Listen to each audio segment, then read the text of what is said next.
we could be shut down for days. The hope is they'll be able to keep the water out of most of the tunnels, keep the water out of the subway systems, and be able to get the electrical grid back up and working in Lower Manhattan tomorrow morning. We have no assurances of that.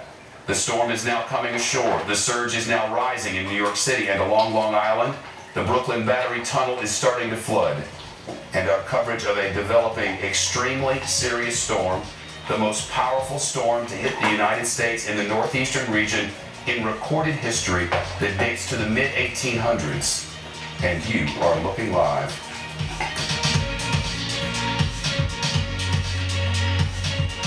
We were conceived on a beach in 1947. We grew up. So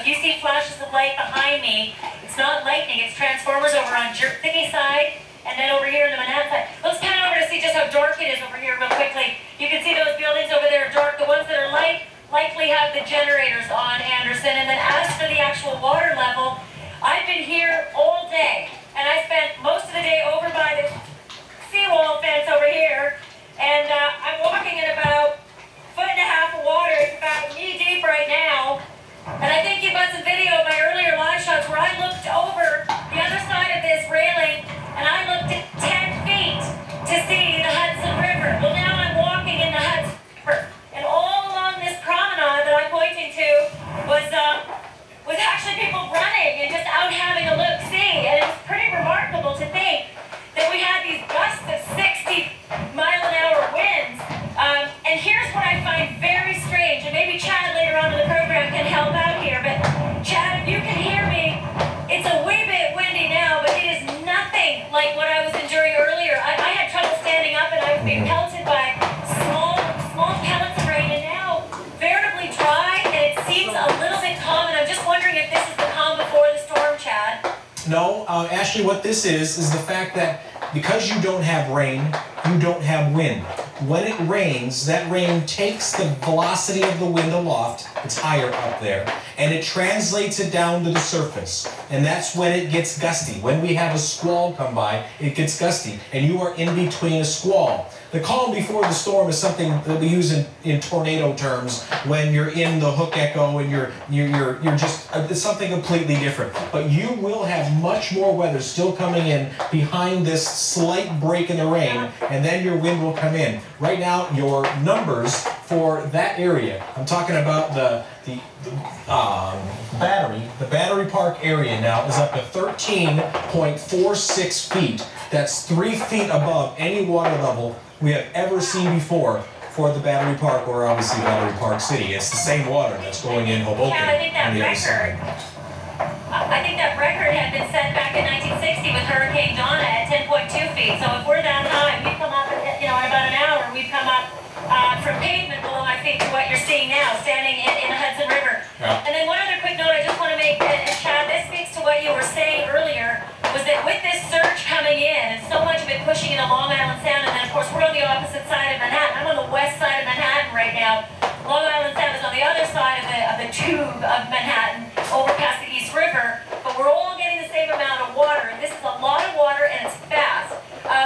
My concern was for LaGuardia Airport, and sure enough, just in the last 20 minutes, LaGuardia Airport shut down.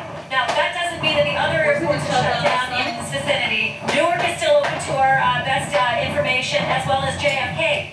No flights, any. All three of these airports were flightless today, to the tune of about 10,000 flights by tomorrow. I think it was about 7,500 flights today, and another 2,500 flights tomorrow.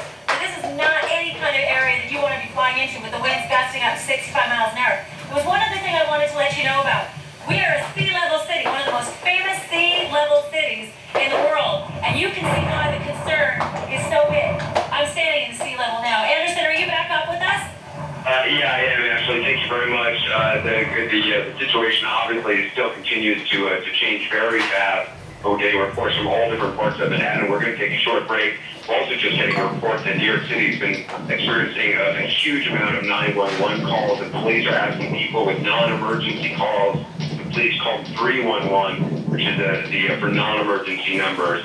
But please, do not dial 911 unless it is a true emergency. We're going to take a short break. Our coverage continues in a moment. It doesn't look so bad.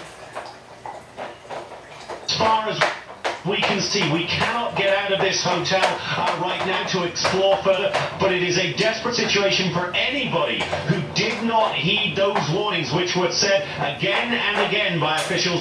Get off of what is a barrier island. Get out while you can. Now it is way too late. We wait for daybreak to see when this surge ends, and also the extent of the damage it has done. But it is going to be very bad here in Long Beach City and right across the length of Long Island.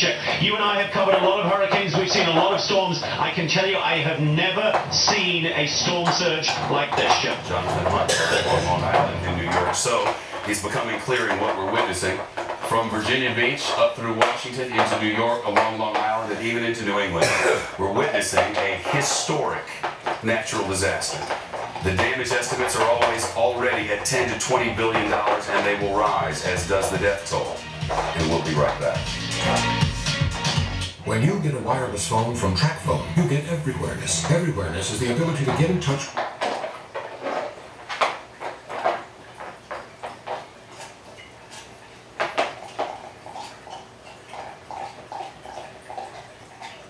for Miso. Your face. What you got? America's only 100% science and evidence-based treatment center. That's what I'm saying.